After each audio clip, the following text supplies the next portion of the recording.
Japan का visa बिल्कुल बग़ैर फ़ीस के अप्लाई करें।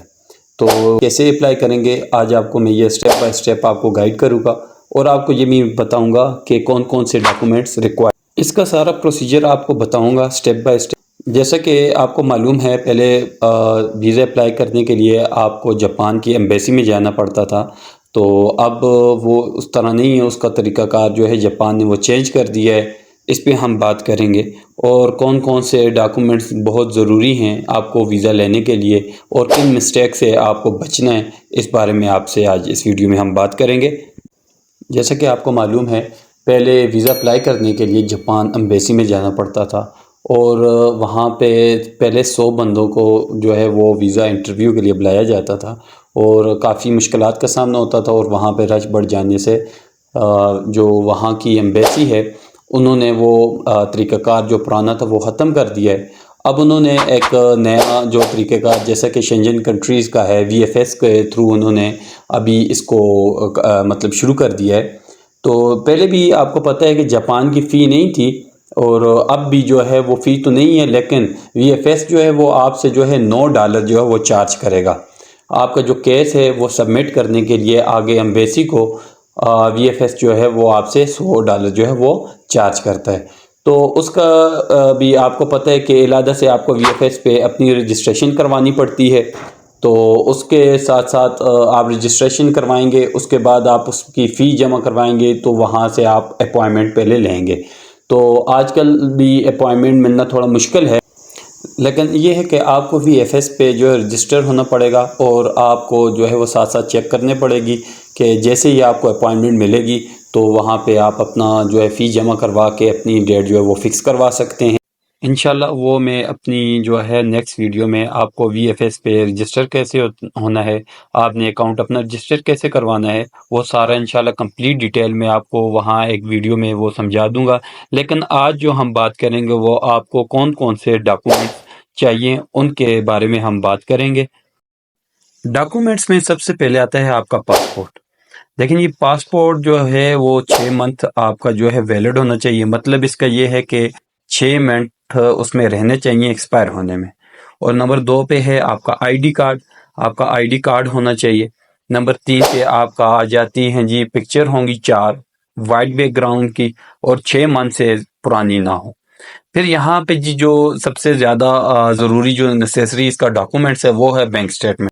बैंक स्टेटमेंट जो है आपका मिनिमम बैलेंस जो है वो 2 मिलियन होना चाहिए और मैक्सिमम आप जितना ज़्यादा है वो रख सकें। लेकिन आपने ये बात जहन में रखनी है कि जब आपसे इंटरव्यू किया जाएगा या आपसे पूछा जाएगा, वैसे तो वीएफएस के थ्रू ये अप्लाई करते हैं, उसमें इंटरव्यू तो नहीं होता, लेकिन अगर आपको कॉल आ जाती है तो आप ये बता सकें कि ये आपने फ़ंड कहाँ से लाया है।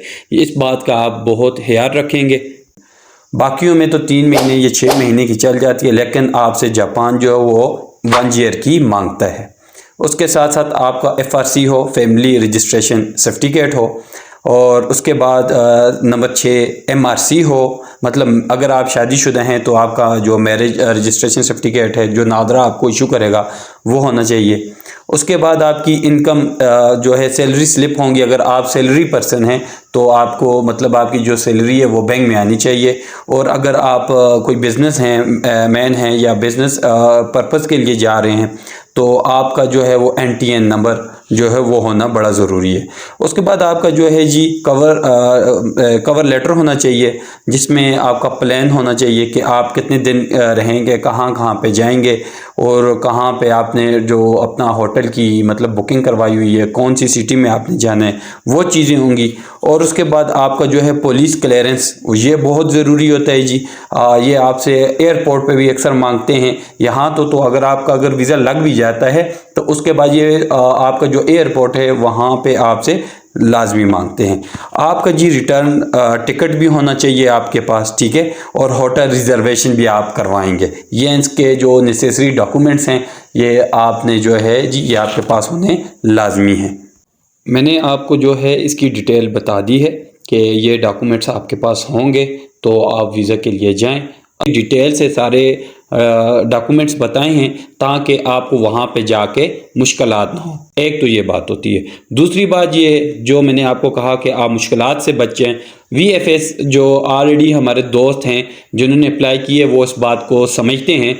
जब वो वीएफएस के पास जाते हैं वो आपकी फ़ाइल देखता है, तो कोई भी अगर डॉक्यूमेंट्स आपका जो है वो कम है तो वो आपको आपकी फ़ाइल वापस कर देता है।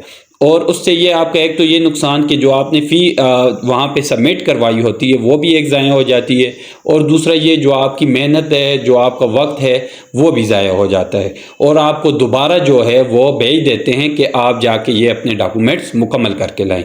तो इस तरह आपका एक तो टाइम मतलब आप 1-2 महीने ऑलरेडी जो है वो इसके पूरे प्रोसेस में लग जाते हैं, और मज़ीद फिर आपको जो है दोबारा से फ़ी पे करनी पड़ती है, और दोबारा से अपने तमाम डॉक्यूमेंट जो वो जमा करके वीएफएस के पास जाना पड़ता है। उम्मीद करता हूँ आज की वीडियो आपको पसंद आई होगी, समझ आई होगी। अगर आपको इसमें से कोई भी इंफॉर्मेशन जो है अच्छी लगी है तो अपने दोस्तों के साथ इसे शेयर कीजिए, और ऐसी मज़ीद इंफॉर्मेटिव वीडियोज़ के लिए मेरे चैनल को सब्सक्राइब कीजिए। अगली वीडियो तक इजाज़त दीजिए।